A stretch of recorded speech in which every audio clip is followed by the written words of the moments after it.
আজ গুরু পূর্ণিমা, তাই ভগবান শিব বাবার উদ্দেশ্যে অল্প একটু ভোগের আয়োজন করেছি।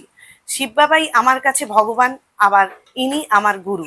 আজ ওনাকে যে ভোগ লাগিয়েছি লুচি, সুজি, কাবুলি চানা, কাশ্মীরি আলুর দম, আরও অন্যান্য।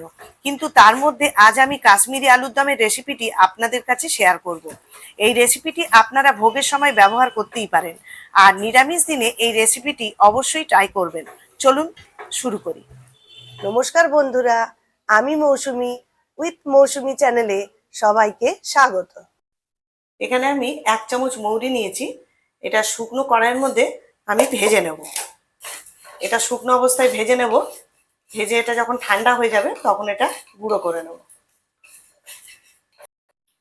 এখানে আমি 4টে বড় সাইজের আলু সেদ্ধ করে খোসা ছাড়িয়ে রেখে দিয়েছি। ওই কড়াইয়ের মধ্যেই পরিমাণ মতো তেল দিয়ে দেব। তেল গরম হয়ে গেছে, এবার ওই তেলের মধ্যে আলুগুলোকে ভেজে নেব।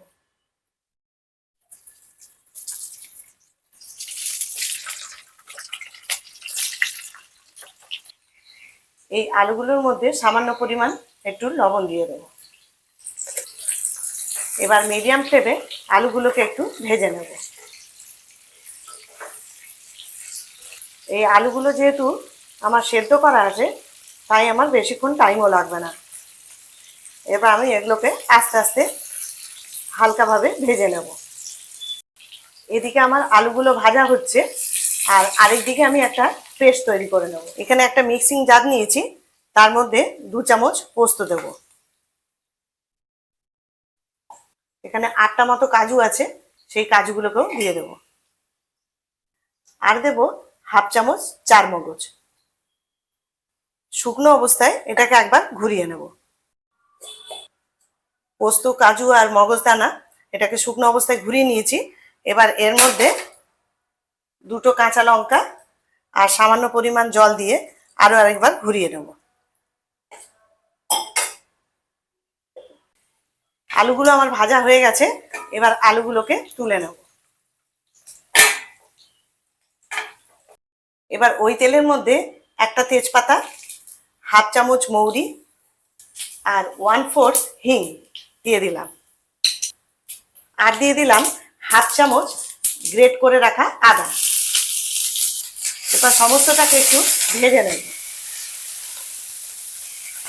এখন ফ্লেমটাকে আমি লোতে রেখেছি।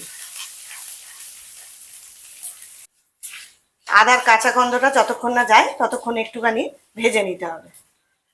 তো আমার ভাজা হয়ে গেছে। এরপর এর মধ্যে কাজু পোস্তর যে পেস্টটা সেটাকে দিয়ে দিলাম।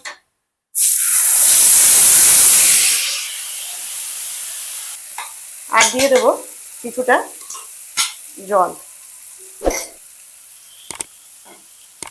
এবার সমস্তটাকে ভালো করে একটু নাড়িয়ে নেব।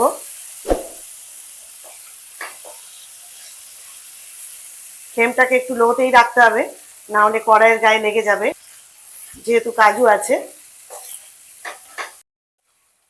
1 মিনিট ধরে কাজুর পেস্টটাকে ভালো করে কষিয়ে নিয়েছি।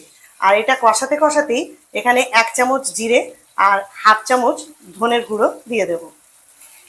আবারও সব ভালো করে মিশিয়ে নেব, নিয়ে এটাকে আরেকবার কষিয়ে নেব।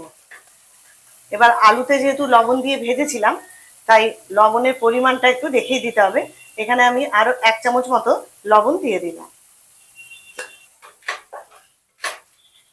আবার একটু ভালো করে নাড়িয়ে নিলাম। এরপর ভেজে রাখা আলুগুলোকে দিয়ে দেব। আপনারা এই কাশ্মীরি আলুর দম অনেকেই হয়তো করেছেন, কিন্তু আমি যেভাবে করি সেইভাবে আপনাদের সঙ্গে শেয়ার করলাম।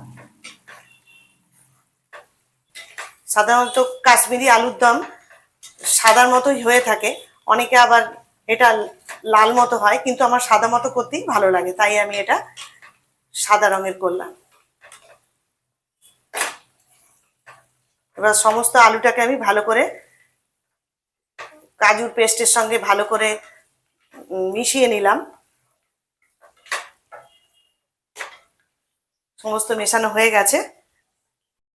এবার এতে 6 চামচ মতো টক দই দিয়ে দেবো।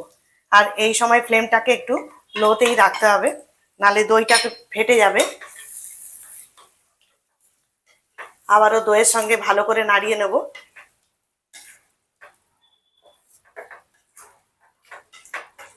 আর যেহেতু আলুটা সেদ্ধ আছে, বেশিক্ষণ টাইম লাগবে না, খুব তাড়াতাড়ি এটা হয়ে যায় আর খেতেও খুব ভালো লাগে।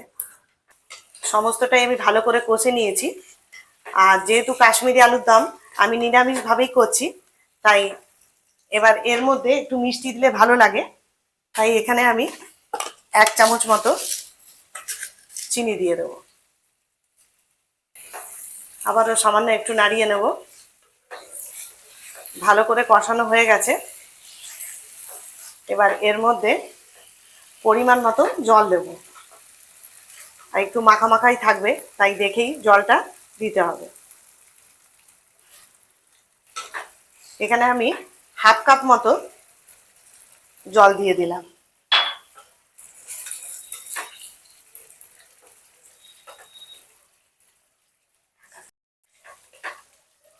আমার মোটামুটি হয়ে এসছে। এবার এর মধ্যে 1/2 চামচেরও কম গরম মশলার গুঁড়ো দিয়ে দিলাম।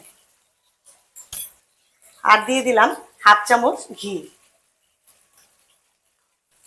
এবার যে মৌরি গুঁড়ো করে রেখেছিলাম, এর ওপর থেকে মৌরি ভাজার গুঁড়োটাকে দিয়ে দিলাম। এই রেসিপিতে মৌরি ভাজার গুঁড়োটা অবশ্যই দেবেন, এতে দারুণ স্বাদ হয়। একবার এইভাবে অবশ্যই আমার মতো করে দেখবেন, আশা করি ভালোই লাগবে। সম্পূর্ণভাবে কাশ্মীরি আলুর দম আমার তৈরি হয়ে গেছে। এবার এটা অন্য পাত্রে ঢেলে নেব। এই রেসিপিটি লুচি, পোলাও, ফ্রাইড রাইস, রুটি সবেতেই ভালো লাগে। এই রেসিপিটি আমি প্রায়ই করে থাকি। এই কাশ্মীরি আলুর দম রেসিপিটি একবার আমার মতো করে দেখবেন, অনুষ্ঠান বাড়ি থেকে কোনো অংশে কম নয় এর স্বাদ। বন্ধুরা, এই রেসিপিটি কেমন হয়েছে কমেন্টস করে অবশ্যই জানাবেন। আর ভালো লাগলে লাইক ও শেয়ার করবেন। নতুন বন্ধুদের কাছে অনুরোধ রইল আমার চ্যানেলটিকে সাবস্ক্রাইব করে পাশে থাকার। সবাই ভালো থাকবেন, সুস্থ থাকবেন। আবারও দেখা হবে পরের ভিডিওতে। ধন্যবাদ।